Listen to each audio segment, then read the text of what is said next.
And I mean, you're front of house, for this World Cup. What is your expectation? Do you think it can overcome the kind of the political oddness of it and all the discordancy of it? Yeah, I mean, we spent a lot of time talking about it, and the BBC will have done, of course, as well. And I think it's really important that I always put myself on the sofa at home, when I watch telly, and I think, right, if I'm watching, I'm going, the first night, whoever's on, BBC, ITV, I'm going, okay, come on then. Don't pretend it's not happening. Don't pretend it hasn't happened. Deal with it.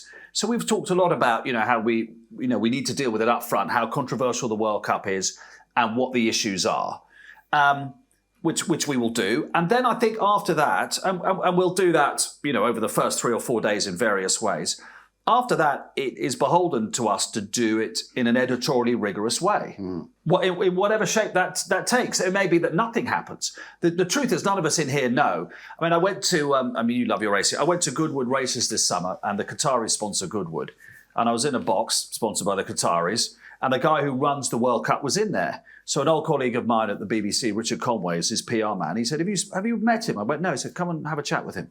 So me, Sean Custis of The Sun, and Rob Harris of Sky had half an hour. We had 20 minutes with him. He said, ask us anything you want. So, 3 journos straight in. Workers' rights, LGBTQ rights and everything. And it was very interesting in that sort of, he's American educated, extremely erudite, had 12 years to get this off to Pat to tell us it'll all be fine. And I suppose the best way to sum it up is what James cleverly said last week, is basically what he'd said to us about how to behave and it'll all be fine, essentially. But of course, none of us know until we go there. But all I do know is that we, the media, whether it be television, radio, newspapers, we need to be ready to report what the reality is if something happens. Yeah. We can't do it. It's there. None of us would choose it to be there. We all know why it's there. We all know what's gone on.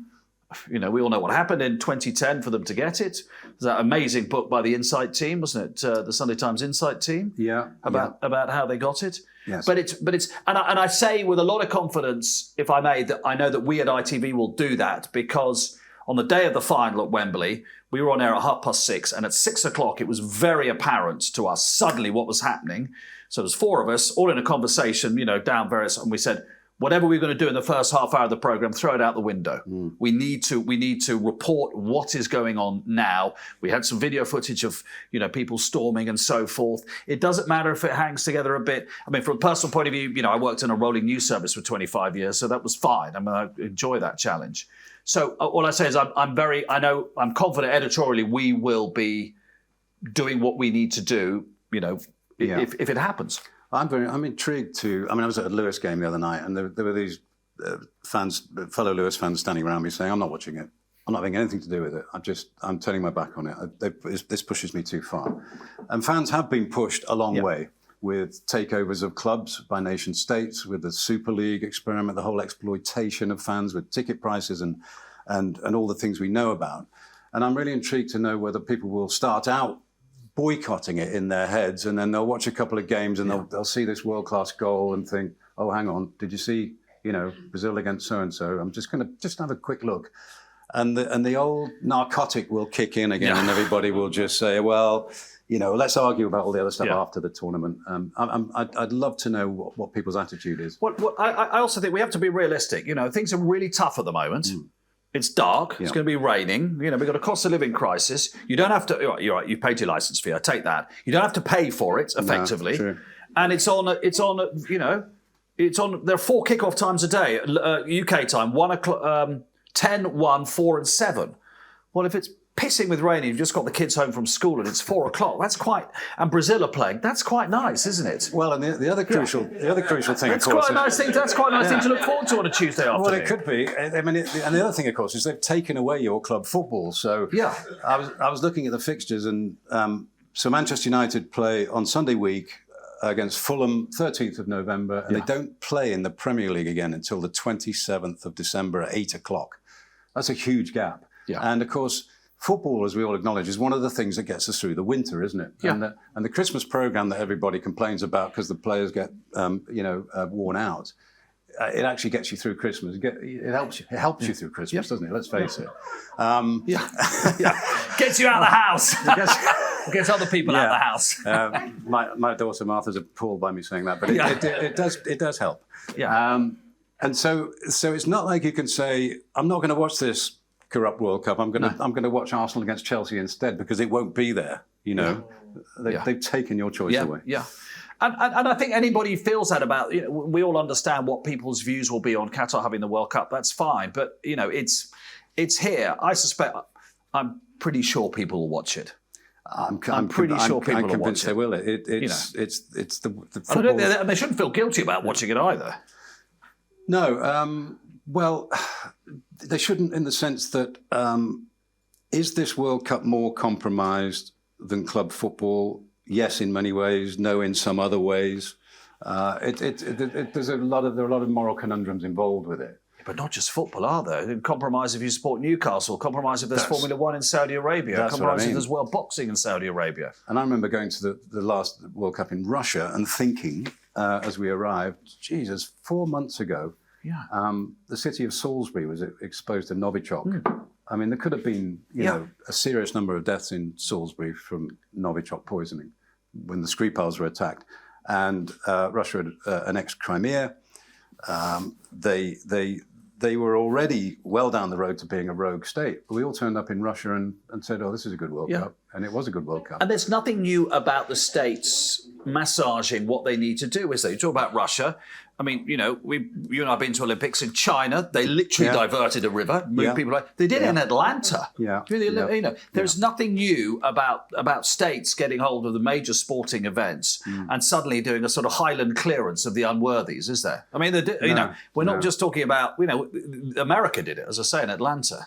Yeah, the danger is you slip into this kind of moral relativism and say, oh, well, there are bad things all over the place, so let's just... You can't do that. You have to judge each situation on its merits. I mean, you could say, for example, that 8 of the... I saw this in The Athletic. I don't know whether Charlie's still here, but 8 same-sex relations are illegal in 8 of the countries who are contesting this World Cup, 8 of the 32. Yeah. So it's not just Qatar. No. And it's a question of where you want to go with that reasoning and where it takes you, but... The one thing you do have to be, obviously, is kind of aware and educated about it and not to pretend it doesn't matter, because it really does. Yeah. But probably countries with which we do a lot of trade. Yeah, well... and want to do more trade. Well, people at Tortoise are sick of me pointing out that the skies above Qatar will be patrolled by a joint RAF Qatari squadron that was created about 3 years ago. Yeah. So the RAF will be helping to keep Qatar safe during the World Cup. That's how enmeshed Qatar and the UK economy is, and UK politics. There's a very, very close relationship between those two countries. And of course, suddenly, it's in the spotlight in a way that it wasn't before Qatar decided, bizarrely, that they wanted to stage the World Cup. Yeah. But I'm assuming everybody, is anybody here actually say they're going to boycott it? I would if I could. What's stopping you, Charlie? I would if I could. Everywhere else doesn't mean that this is any better or you can condone it. This is an appalling idea to have a World Cup. Yeah. You're going to, your job is going to be there, which is fine. But really, it's no better than it was years ago. Look at it's carrying on with Saudi Arabia with golf.